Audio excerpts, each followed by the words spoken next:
Welcome to the Jean-Baptiste Show! Oh, come on! Salut les amis, et bon retour dans le Jean-Baptiste Show! Et on se retrouve aujourd'hui pour un top 15 des jeux à venir pour 2016 et 2017. Et on commence tout de suite avec à la 15e place, Days Gone.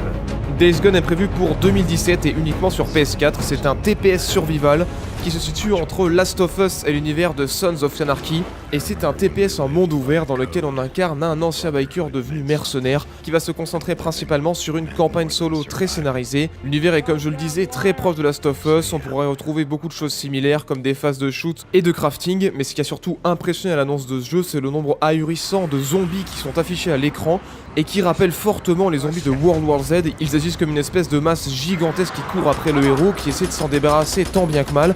Mais c'est malheureusement tout ce qu'on a pu voir du jeu, puisqu'en plus de ça on a eu juste une petite vidéo qui nous a montré un peu à quoi allait ressembler la mise en scène et le scénario du jeu. Ça a l'air très intéressant, mais pour l'instant c'est tout ce qu'on aura à se mettre sous la dent. Il faudra faire donc preuve de patience pour avoir plus d'infos. 14e place, Quake Champions. Le jeu pour l'instant est annoncé uniquement sur PC et pour 2017, et fait partie de cette vague de nouveaux FPS qui veulent faire un grand retour au shooter old school, beaucoup plus rapide et plus nerveux. Et pour l'instant tout ce qu'on sait c'est qu'il sera facile à prendre en main mais difficile à maîtriser complètement, qu'il sera fun, rapide et nerveux. Mais les points sur lesquels on s'interroge, c'est qu'effectivement ce sera pas comme les autres Quake, mais il y aura un système de classe ou de champion, un petit peu comme dans Overwatch. Vous ne pourrez pas avoir toutes les armes et toutes les habilités, il faudra choisir un personnage au départ. Donc bonne ou mauvaise nouvelle, on ne sait pas trop pour l'instant, surtout quand on voit le multijoueur du dernier Doom qui n'est pas excellent. C'est un jeu qu'on attend forcément parce que c'est Quake, mais avec réserve et à voir comment il va évoluer quand on aura plus d'infos. 13e place, God of War. Le jeu est prévu pour 2017 et uniquement sur PS4, et c'est le nouvel épisode de la série à succès de Sony, ce beat'em all dont vous avez forcément tous entendu parler, et on peut dire que le changement de direction est assez notoire puisqu'on n'est plus dans la mythologie grecque mais on part sur une mythologie nordique, donc changement de direction artistique. Changement aussi de narration, puisqu'on dirait que God of War est en train de surfer sur la vague Last of Us, puisque Kratos a vieilli, il a l'air plus sage, il a maintenant un fils à qui il a envie de transmettre son savoir, et du coup aussi changement de gameplay, puisqu'on a pu voir une hache, le gameplay a l'air plus lent et plus lourd, même si c'est toujours violent, on a toujours les QTE. Il y a maintenant aussi une coopération avec le fils qu'on peut appeler à certains moments clés pour combattre les ennemis, et le scénario du jeu a l'air plus poussé sur l'humain et beaucoup plus sensible que les précédents.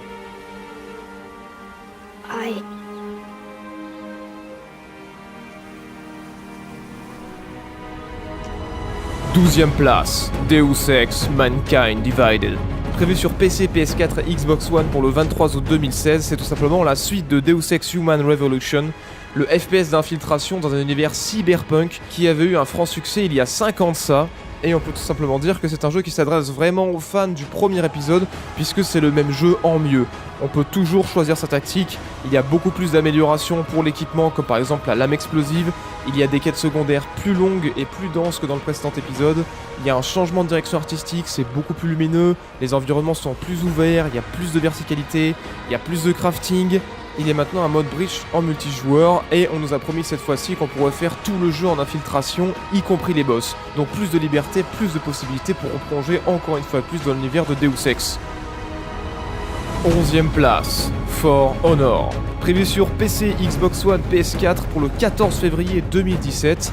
C'est le nouveau jeu d'Ubisoft dont on avait entendu parler il y a un an de ça, dans un style combat et beat'em all qui se veut solo et multijoueur en arène. Pour ce qui est de la partie multijoueur, j'avais pu y jouer à la Gamescom 2015 et c'est tout simplement excellent, du multijoueur en 4 contre 4 qui se situe entre un MOBA assez proche de Smite, du contrôle de zone et des combats aussi techniques que ce qu'on peut trouver dans Chivalry.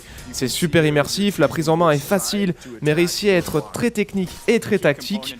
Pour le multijoueur c'était du tout bon, c'était super intéressant, super addictif, mais on nous a annoncé un prix à 60€ et probablement un Season Pass, et un mode solo vient d'apparaître qui sera apparemment jouable à 2 uniquement et qui semble assez répétitif. Alors on se demande qu'est-ce que vient faire le solo sur ce jeu qui semblait être initialement uniquement multijoueur. Donc à voir si le jeu offrira d'autres modes de jeu, si la campagne solo sera peut-être plus intéressante que ce qu'elle y paraît. Beaucoup de questions qui se posent autour de ce For Honor, mais le jeu a heureusement encore pas mal de mois de développement devant lui.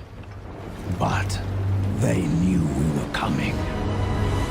10e place, Absolver. Prévu sur PC, Xbox One et PS4 pour 2017, c'est un mélange entre un jeu de combat et un RPG en ligne. Alors je m'explique, vous allez pouvoir créer votre personnage, le personnaliser, le faire évoluer, mais aussi personnaliser votre deck de combat, c'est-à-dire débloquer des attaques et les intégrer à un deck pour pouvoir ensuite créer une variation de combo pour surprendre vos adversaires. Ça va vous servir pour le PVP, c'est-à-dire le joueur contre joueur, ou le PVE, c'est-à-dire les joueurs contre l'environnement. Il y aura possibilité de faire des contres, des esquives, des feintes, d'utiliser des consommables pour retourner la bataille à votre avantage, et développer un style de combat unique et imprévisible. Ça c'est pour la partie combat. Mais du coup tout ça se passe dans un univers multijoueur. Ce n'est pas un MMORPG, car il y aura un nombre de joueurs limité par serveur, mais vous aurez la possibilité de rencontrer des joueurs pour s'allier ou non avec eux, pour les affronter ou former un clan. Il y aura aussi présence d'armes et de sorts qui vont modifier complètement le combat et complètement les habitudes de combo que vous avez.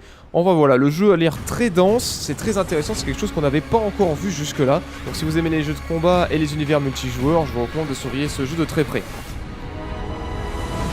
9ème place, The Legend of Zelda Breath of the Wild.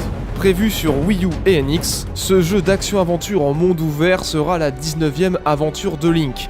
On nous promet un monde 12 fois plus grand que celui de Twilight Princess. La direction artistique est superbe, il y aura un cycle jour-nuit, une liberté de déplacement ahurissante, de l'escalade au surf, à la nage, au bateau en passant par le parapente, des combats avec des poses actives qui nous rappellent Wind Waker, et du crafting et un gameplay de survie. Il faudra en effet dormir et manger tout au long de l'aventure. Il y aura beaucoup d'équipements et de sorts très variés et originaux, présence de donjons sur toute la carte, et on aurait presque l'impression qu'ici Skyrim aurait fusionné avec l'univers de The Legend of Zelda, et c'est prévu pour 2017. 8ème place, Detroit Become Human.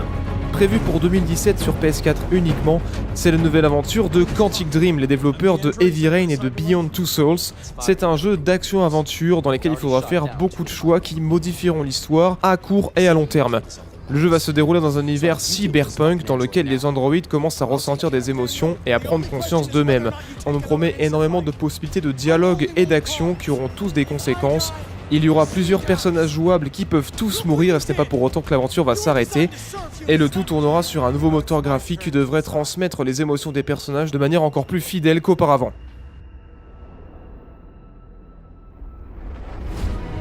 7ème place, Dishonored 2. Prévu sur PC, PS4 et Xbox One pour le 11 novembre 2016, c'est tout simplement la suite directe du premier épisode, ce FPS d'infiltration en monde ouvert dans un univers steampunk. Le jeu se déroulera 15 ans après le premier épisode. On pourra désormais incarner au choix 2 personnages avec des pouvoirs très différents. Il y a une nouvelle direction artistique, le jeu est plus lumineux, on sera cette fois-ci dans un décor beaucoup plus méditerranéen que le premier. Le jeu profitera d'un nouveau moteur graphique beaucoup plus beau et beaucoup plus détaillé. Les univers seront plus grands et beaucoup plus verticaux. On pourra avoir de nouveaux pouvoirs comme le domino qui lie l'essence de vie de plusieurs ennemis, la possibilité de se transformer en ombre ou encore le voyage dans le temps. Et on pourra choisir de refuser tous ces pouvoirs au début du jeu pour le faire seulement avec les armes. Et rien qu'à la vue de la nouvelle direction artistique, l'attente risque d'être longue. 6ème place, Mass Effect Andromeda.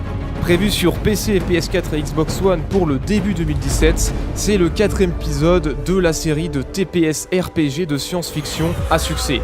Et dans cet épisode, on tourne la page de la trilogie précédente, car en effet, le jeu se déroule plusieurs centaines d'années après Mass Effect 3, dans une toute nouvelle galaxie qui s'appelle justement Andromeda, et qui est 4 fois plus grande que celle de Mass Effect 3.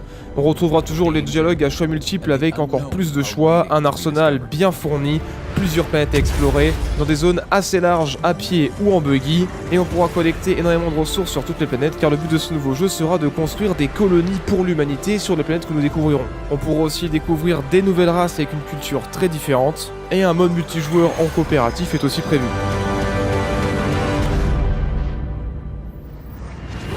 Et tout ceci nous amène donc au top 5 de ce classement, et autant vous dire que les 5 premiers ont été assez difficiles à départager.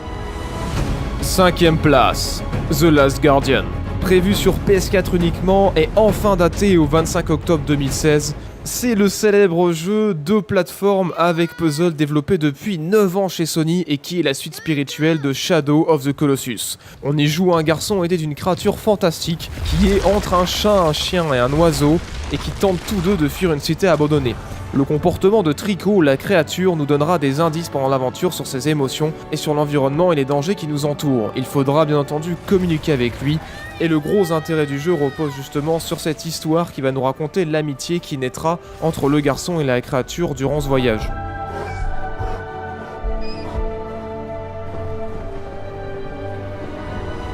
4ème place, Battlefield 1. Prévu sur PC, PS4 et Xbox One et daté pour le 21 octobre 2016, le nouvel FPS de la franchise de DICE se déroulera durant la Première Guerre mondiale sur des grandes cartes avec véhicules et jusqu'à 64 joueurs. On peut dire que la recette fonctionne toujours, les graphismes sont toujours aussi époustouflants, le travail sur le son irréprochable et le feeling des armes toujours excellent. La météo sera dynamique et on a pu observer une destruction et un terraforming impressionnant. Il y aura un mode solo avec différents personnages qui sera plus ouvert avec plus de véhicules comme on peut le voir dans le multijoueur. On a pu voir que les développeurs ont donné une vraie importance à l'artillerie dans le jeu et que les armes et les véhicules seront très variés, offrant un train surarmé ou un zeppelin pour l'équipe qui perd en passant même par les chevaux. Les dégâts seront ciblés sur les véhicules et il y aura donc possibilité d'immobiliser un char par exemple. Les combos au corps à corps seront beaucoup plus poussés, notamment avec la présence de battes, de pioches, de pelles, de haches et même de baïonnettes. Et il y aura un nouveau mode opération qui permet de faire vraiment avancer la ligne de front pour s'imprégner à fond de l'univers de la Première Guerre mondiale. L'open beta est prévu pour cet été et autant dire que l'attente est palpable. Même si on se pose encore des questions sur l'optimisation du jeu, sur le contenu du jeu à sa sortie, et la quantité de DLC, la présence du battle log, et surtout on espère que le netcode sera fonctionnel dès le premier jour de la sortie. 3ème place, Escape from Tarkov.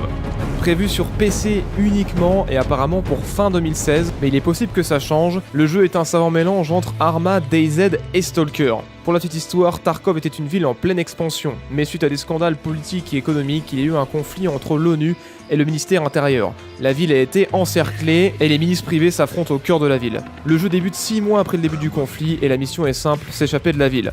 La narration est faite par l'environnement comme on peut le voir dans les Half-Life et il y a des missions à objectif qu'on peut faire seul ou en coopération avant de s'enfuir. Il y aura différents modes de jeu, dont notamment un mode de jeu qui permettra aux joueurs de prendre le contrôle des Scavs, qui sont une faction locale, normalement contrôlée par l'ordinateur, qui sont déjà armés et qui peuvent être alliés ou ennemis du joueur en fonction de ses choix. Il y aura bien sûr une mort permanente qui vous fera perdre tout votre équipement si vous ne l'avez pas stocké dans un endroit sûr, et la présence d'une monnaie.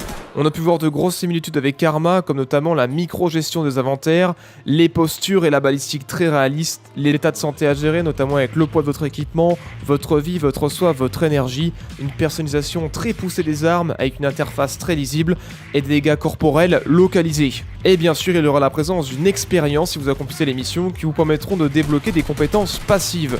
Donc il y aura la présence d'un vrai endgame. Le jeu a l'air très complet et très intéressant, en plus de profiter d'un moteur graphique irréprochable, mais il est encore loin d'être fini, donc sur le papier c'est du tout bon, à voir une fois que le jeu sera sorti, s'il tient bien toutes ses promesses.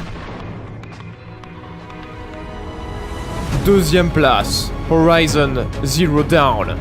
Prévu sur PS4 uniquement pour le 1er mars 2017, c'est le nouveau jeu d'action-aventure en monde ouvert des développeurs de Killzone. Le jeu se déroulera dans un monde post-apocalyptique désormais gouverné par les machines, l'humanité étant quasiment retournée à l'âge de pierre. L'histoire et le scénario ont l'air très riches, on a pu voir la présence de fous de quêtes secondaires avec des dialogues à choix multiples qui auront peut-être un impact sur le déroulement de l'histoire. Les combats sont un des aspects du jeu qui ont l'air les plus intéressants puisqu'ils ont l'air assez difficiles et techniques. En effet, les ennemis ont plusieurs faiblesses, des points faibles, ils sont tous très différents. Et on a pu voir aussi les effets de la corruption qui rendent les ennemis très violents et imprévisibles. On a pu voir la présence de craft, la possibilité de chasser les machines et aussi de les hacker ainsi que de les monter pour changer totalement notre style de combat.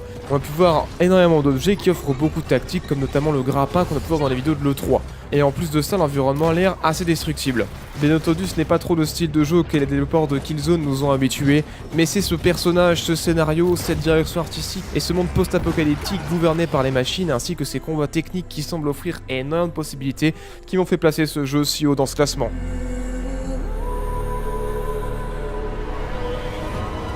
Première place, Kingdom Come Deliverance.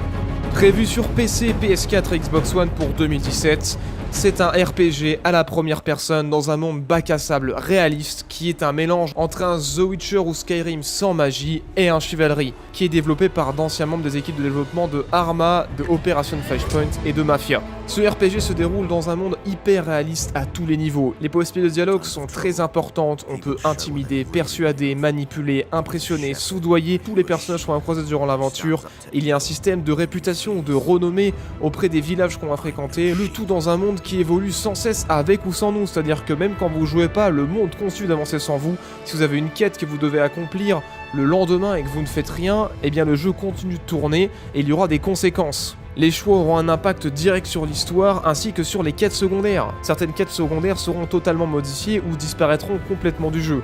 Les quêtes secondaires sont d'ailleurs très peu guidées, on nous invite à tirer nous-mêmes nos conclusions et à enquêter pour trouver la solution des quêtes. Le système de combat est très complexe et très technique, très proche de ce qu'on a pu voir sur Chivalry, et les dégâts corporels sont localisés. D'autre part, les armures et les armes que vous portez changent totalement vos déplacements et votre style de combat. Si vous portez une armure lourde, vous serez très résistant, mais vos mouvements et votre rapidité sera très limitée. On trouvera aussi des compétences qui progressent en les pratiquant. Il faudra aussi d'ailleurs y gérer sa faim, sa soif et son sommeil, et le but de ce jeu c'est d'écrire sa propre histoire. On partira de rien pour gouverner un pays, ou devenir un héros, ou au contraire un mécréant.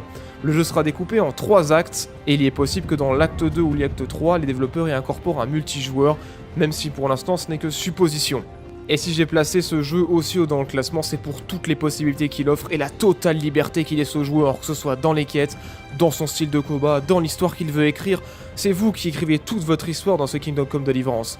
Ça paraît extraordinaire et je sais que je mets encore en haut de mon classement un jeu en financement participatif qui n'est pas encore sorti et dont on n'est pas sûr qu'il sorte un jour. Mais vous l'aurez compris, cette vidéo n'est pas ici pour vous donner un avis arrêté sur les jeux. Il ne sert pas de test et encore moins de liste de précommande. Dans ce top, j'ai mis les jeux qui m'intéressaient le plus sur le papier, en fonction des promesses qu'ils font, en fonction de ce qu'ils semblent être, mais ils ne reflètent en aucun cas ce que les jeux vont être une fois qu'ils seront terminés. Et bien entendu, ce classement est très personnel, c'est simplement mon avis et n'a en aucun cas la prétention d'être un top parfait. Beaucoup d'autres jeux dont je n'ai pas parlé auraient aussi mérité d'être dans ce classement.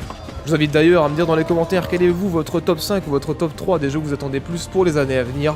Et sur ce les amis, je vous remercie d'avoir suivi cette vidéo et je vous donne rendez-vous au prochain jour.